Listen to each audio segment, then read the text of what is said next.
चौथी शताब्दी ईसा पूर्व में भारत में एक शक्तिशाली साम्राज्य का उदय हुआ, मौर्य साम्राज्य। यह साम्राज्य चंद्रगुप्त मौर्य द्वारा स्थापित किया गया था। चंद्रगुप्त एक महत्वाकांक्षी और साहसी शासक थे। उन्होंने अपने कुशल गुरु चाणक्य की मदद से नंद वंश को पराजित किया। चाणक्य एक चतुर राजनीतिज्ञ और रणनीतिकार थे।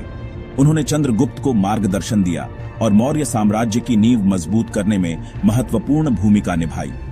चंद्रगुप्त ने पूरे उत्तरी भारत को एक छत्र के नीचे लाया। उन्होंने एक विशाल और शक्तिशाली सेना का निर्माण किया। उनके साम्राज्य में प्रशासन कुशलता से चलाया जाता था। चाणक्य ने अर्थशास्त्र नामक प्रसिद्ध ग्रंथ की रचना की। यह ग्रंथ राजनीति, कूटनीति और प्रशासन पर एक महत्वपूर्ण ग्रंथ है। इसमें मौर्य साम्राज्य के शासनकाल के बारे में बहुमूल्य जानकारी मिलती है। चाणक्य के मार्गदर्शन में चंद्रगुप्त ने एक मजबूत केंद्रीय शासन स्थापित किया। उन्होंने एक कुशल नौकरशाही प्रणाली की स्थापना की। साम्राज्य को विभिन्न प्रांतों में विभाजित किया गया था, जिनका शासन राजकुमारों या राज्यपालों द्वारा किया जाता था।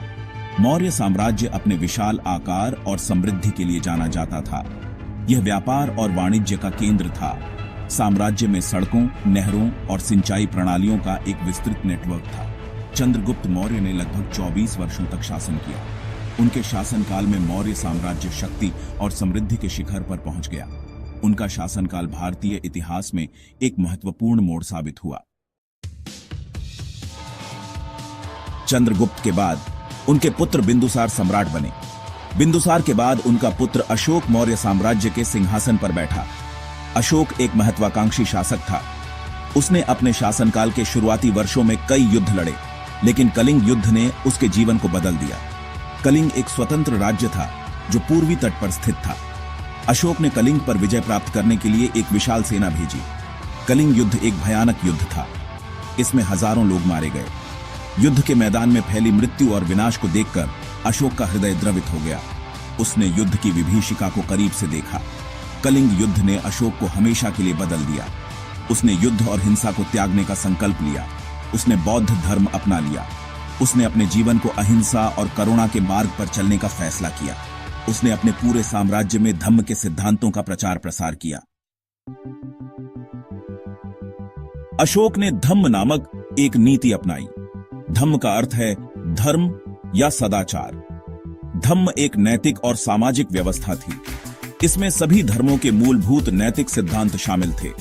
अशोक का धम्म किसी विशेष धर्म पर आधारित नहीं था। यह सभी धर्मों के प्रति सहिष्णुता और सम्मान पर जोर देता था। अशोक के धम्म के कुछ प्रमुख सिद्धांत थे: अहिंसा, सत्य, करुणा, दया, पशुओं के प्रति दया, माता पिता और गुरुजनों का सम्मान, ब्राह्मणों और श्रमणों का सम्मान और सभी प्राणियों के प्रति प्रेम और करुणा। अशोक ने अपने धम्म का प्रचार करने के लिए विभिन्न तरीके अपनाए। उसने अपने साम्राज्य में कई स्तंभ और शिलालेख स्थापित करवाए। इन स्तंभों और शिलालेखों पर धम्म के सिद्धांतों को उकेरा गया था। अशोक ने धम्म प्रचारक भी नियुक्त किए। ये प्रचारक पूरे साम्राज्य में घूम घूम कर लोगों को धम्म का उपदेश देते थे। अशोक ने अपने पड़ोसी राज्यों में भी धम्म प्रचारक भेजे। अशोक ने धम्म के प्रचार प्रसार के लिए बहुत प्रयास किए। उसने अपने अधिकारियों को निर्देश दिया कि वे धम्म के सिद्धांतों का पालन करें और प्रजा के प्रति न्याय और निष्पक्षता का व्यवहार करें। उसने सड़कों पर वृक्ष लगवाए, कुएं खुदवाए और धर्मशालाओं का निर्माण करवाया। अशोक ने बौद्ध धर्म के प्रचार के लिए भी बहुत काम किया। उसने बौद्ध भिक्षुओं को अपने साम्राज्य और विदेशों में धर्म प्रचार के लिए भेजा। अशोक के शासनकाल में बौद्ध धर्म का प्रसार श्रीलंका, बर्मा, थाईलैंड और अन्य देशों में हुआ। अशोक ने बौद्ध धर्म की तीसरी बौद्ध संगीति का आयोजन भी किया। अशोक की धम्म नीति का उसके साम्राज्य और उसके बाहर गहरा प्रभाव पड़ा।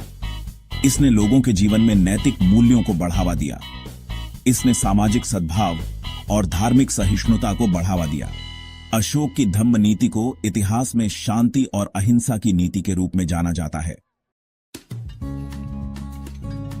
आज के समय में भी अशोक की धम्म नीति बहुत प्रासंगिक है।